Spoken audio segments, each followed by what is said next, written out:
everyone! Good morning! It's Miss Ka-Foodie Miss Channel. So, ngayon is magre-reaction tayo ngayon sa comment ni Kalingap Edo sa aking post. Yan. So, sinare post ko po kasi yung post niya. So, nag-comment po siya doon at may pakiusap po sa atin. Yan. So, ito po yung reactionan natin is short video.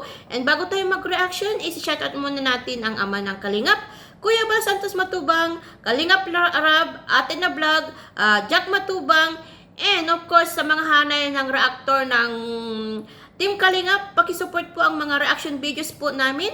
Please like, share, and pakisubscribe na rin po ang mga channel namin. So, hayan guys, is mag-start na tayo. This is a short video only.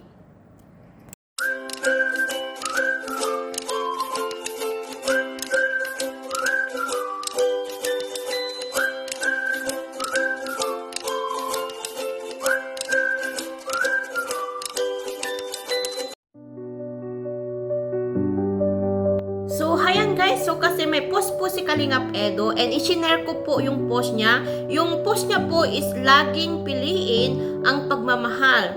Kaya pa yan. So, yun po yung share ko. And then, nag-comment po si Kalingap Edo. So, ito po yung comment niya guys. So, heto po yung comment ni Kalingap Edo guys. So, babasahin po natin. Ang ginamit niya pong account is yung personal account niya po. It's Eds Alsula.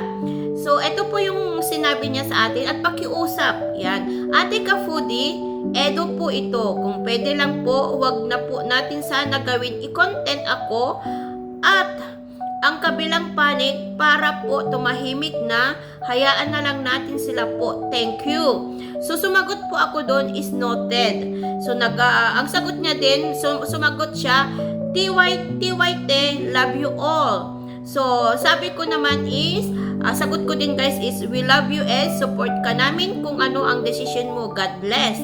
So, hayan guys, so, sa pakiusap po ni Kalingap Edo na wag muna natin reactionan sila, is, irespeto po natin. Yan, irerespeto ko po yung pakiusap ni Kalingap Edo as bilang isang defender din na nila ng EDSI. At saka matagal na rin ako kay Kalingap Edo, so irerespeto natin. Nandun pa rin yung respeto ko sa kanila bilang bilang ate, bilang isang solid supporter sa kanila ni Ebiansi, solid supporters din ng Team Kalingap at saka lalo na kay Kalingap Edo.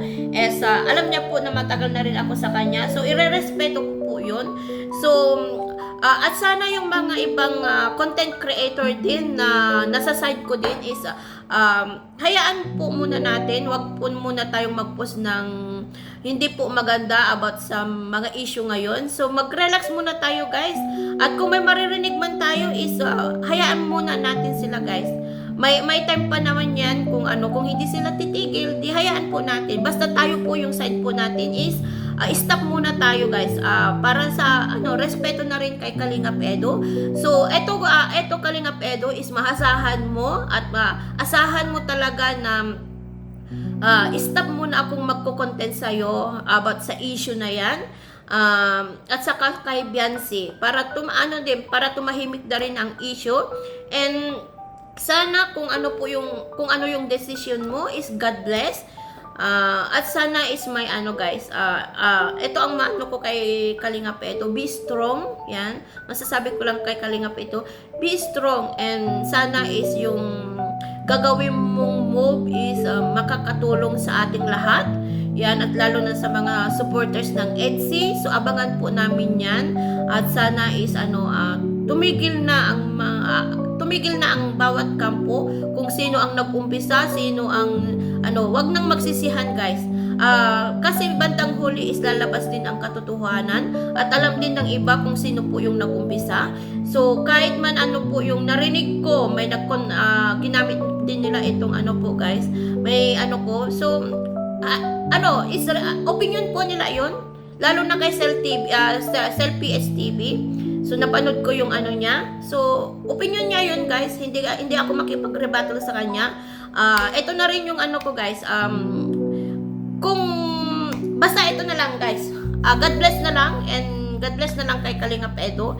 And sana is may magandang resulta itong pangyayari na ito, guys. And yun nga, guys, is napanood din natin si Kuya Bal ngayon. Nasa Rafi Tulfo siya. So abangan natin bukas, guys. Live po nila bukas afternoon. So tingnan po natin kung anong result. At ako is kinakabahan din itong mangyayaring ito, guys. And nasasaktan talaga ako. Nasasaktan talaga ako, guys, no? Nasasaktan talaga ako sa mga pangyayaring ito. So, sana is nagustuhan nyo yung ano ko, guys, reaction ko. Short video lang tayo, guys. And sana kung may masama akong nasabi is sorry na lang. Yan, kung may nasabi man ako sa side ng Batalero family is pasensya na po. Yan lang po masasabi ko. Pasensya na po. Nadala lang po sa emosyon sa pagpapatulfo. Yan, so sorry kung may nasabi ako sa inyo. Lalo na kay Biancy. Kay Biancy talaga is sorry. Yan, sorry kung may nasabi man ako sa iyo. Kasi dahil lang sa sa nangyari sa pagpapatulfo kaya hindi din ako nakapagpigil. And sa lahat po ng sana is yung mga basher na sumusunod sa aking pakiusap ko din, guys, lahat ng mga basher na sumusunod sa aking post is sana is tigilan na ninyo. Kahit ano pong i-post ko is dinidikit nyo po yung pangalan ng dalaga. Sana is wag nyo pong gawin yan kasi yan po is nagsisimula sa sakutan. And mula po ngayon is i-delete ko na po yung mga toxic na basher sa aking mga post. Yan. So, nagtaka kayo noong kagabi din is nag-delete din ako ng mga comment ninyo. So, yan po ang mabuting gawin po natin ngayon. Yan. So, yan, guys. So, salamat po sa ating lahat and pasensya na kay Kalingap Edo sa si Biancy. And we always support you. Yan. We always support you. Kalingap Edo, sorry, yan. So, isusupport pa rin. Yung pagkasulit ko sa'yo, nandiyan pa rin. Si Biancy, susuportahan ko pa rin siya, guys. Yan, kahit ano pong mangyari. Pero, yun nga lang, kung lalabas siya ng Kalingap is, syempre sa Kalingap lang tayo talaga, guys. Pero yung pagmamahal natin sa dalaga is nandun pa rin. Yan, so salamat, guys. And sana is nagustuhan nyo ang aking short video and reaction. So, bye-bye, guys. So, see you again in my live. Bye-bye.